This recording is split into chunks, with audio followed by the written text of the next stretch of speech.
Oh, hello, look at that. I, me. Werewolf man! You see that? That's the order of operation. As above, so below. But yo, check this out. Okay, so walk with me for a quick second because I got to put this track down right now because I was thinking. I was thinking about how reality works, right? So here's my thought, here's my understanding, here's my download of what just the flow is, right? And the flow is really super simple, so basically it's like as above, so below, as within, as out. It's the same thing over and over and over again. It's a cycle, the cycle that keeps going on over and over and over.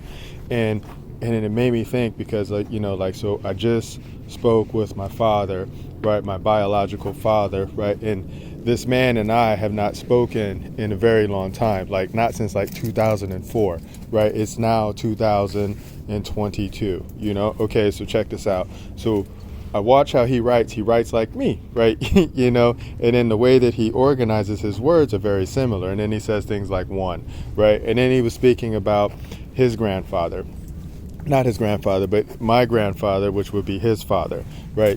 So his father was having conversations with him, like how he and I were having a conversation where we were just talking about thoughts and things like that, right? So here's the flow. The flow is that, every time, here's the multiverse. I'm going to show you what the multiverse is, right?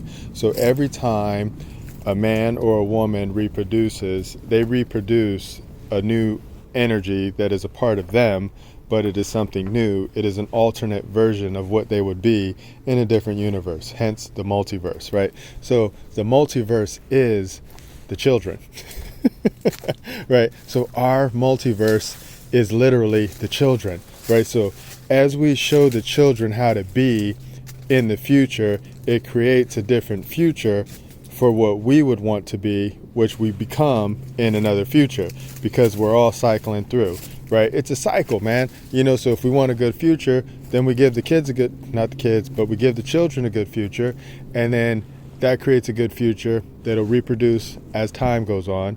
And then once you come back down again and then you hang out, right, it's going to be a better time, right? It's going to be different.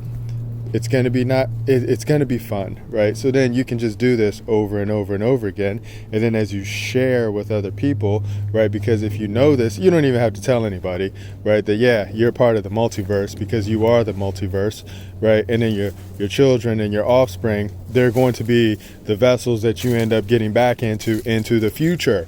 Right? Literally, they're going to create the vessel that you hop back into in the future. Hence, that's why you have children. That's why you have children, right? Because you're laying down your future, right? So the children are the future because those are the vessels that the energy inside you is going to occupy in the future. It's that simple. Okay, that's my download. It's done. Now I know what the multiverse is. Now I know that every time I see a child, I know I'm looking at whoever the parent is. That's your future vessel, right? Simple. Done. All right. No one's having more fun than us. I'm out and I'm good. Bye.